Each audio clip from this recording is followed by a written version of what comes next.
warahmatullahi wabarakatuh. Hello readers, in this video I will review an interesting book that can broaden our view of Islamic society. The title is Rewriting Islam, Decolonialism, Justice, and Contemporary Muslim Literature by Hasnul Insani Djohar. This book was recently published in August 2024.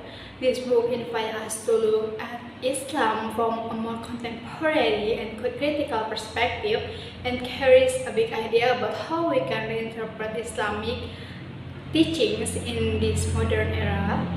In Rewriting Islam, Hasnul Insani Djohar examines how women writers from the Ummah or Islamic religious community portray Muslim women who fight for gender and social justice emerged since the U.S. invasion of Iraq in 2003. Djohar considered fiction such as Mojah Scarf, The Girl in the Tangerine Scarf, and the Jarrah's Map of Home, Layla Lalami's Hope and Other Dangerous Pursuits, and J. Willow Wilson's Olive the Unseen. Djohar also examines poetry, memoir, and short stories. This book, Rewriting Islam, touches on several important issues in religion, culture, and politics. So, in this review, we will explore the author's messages and why this book is worth reading for anyone interested in religious thought and the development of Islamic society today.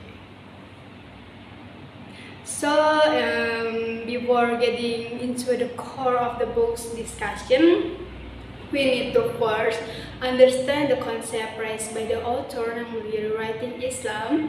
In the context of this book, Rewriting Islam doesn't mean changing the main teachings of Islam, but rather how we reinterpret these teachings to make them more relevant to the context of our current time.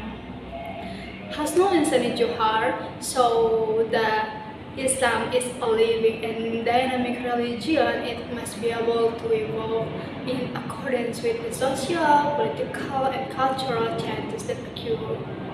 So, the first is about Bildungsroman.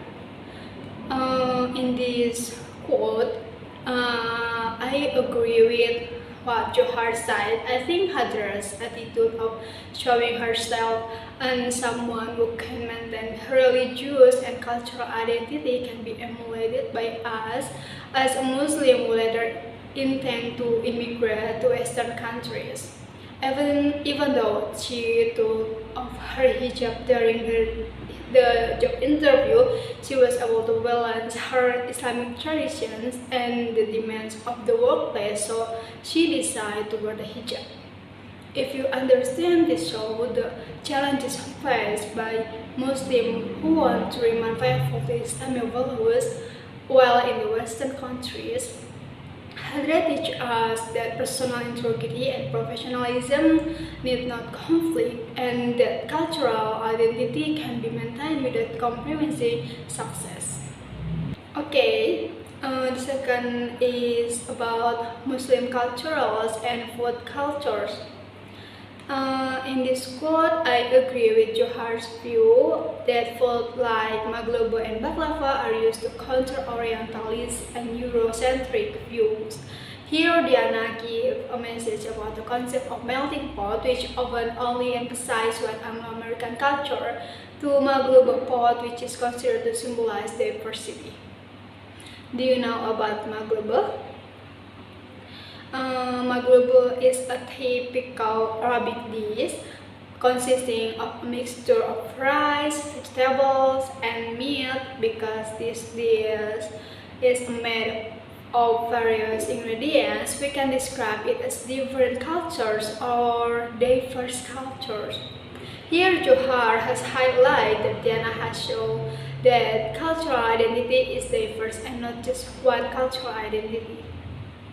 Here, Djohar also highlighted that Diana has celebrated the culinary tradition of the Arabic or Mediterranean world as a way of appreciating cultures that are often marginalized in the European gaze. By highlighting foods like maglobo and baklava, she wants to show that Eastern cultures also have their own beauty and value. Food is a great way to celebrate diversity and show that every culture is valuable. If you look at the West today, food from the Arab world is becoming more popular, and many restaurants with Arab characteristics can be found in major cities such as maglubur, hummus, falafel, kebabs, and baklava. This shows that today the West has accepted and consumed this food, giving respect to these culinary and cultural traditions. These foods are now not only considered as part of an ethnic cuisine, but also part of the daily life of a multicultural society. So we move to the discussion about the FBI. In this quote, I agree with his thought that the FBI's involvement in a car accident involving a Muslim could be more about surveillance. After 9/11 and the invasion of Iraq, many Muslims living in America felt that they were being watched or suspected more often simply because of their religion or ethnicity. FBI's involvement in this car accident could also be an example of a large pattern where Muslims are often considered a risk or linked to terrorism threats based on their identity rather than the facts. So the last is about American Muslim women. In this quote, I think I agree again with Djohar thought that Hawa's double life as an American Muslim woman creates several internal conflicts, living in two worlds as part of the Muslim community and as an American citizen. That's for one to navigate double worlds and double thought. Sawa, like many American Muslims, feel caught between adapting to Western societal norms that often contains colonial values and maintaining her native identity and value, such as solidarity with Palestine.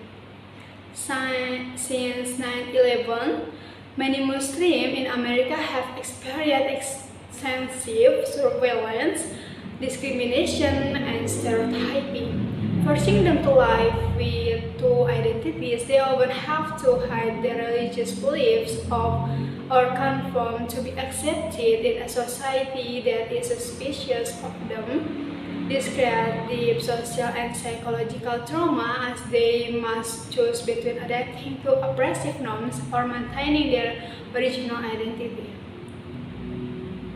Djohar has highlighted how has come to represent the struggle of many people who are trying to survive in a foreign land while also fighting to defend their homeland and their original identity.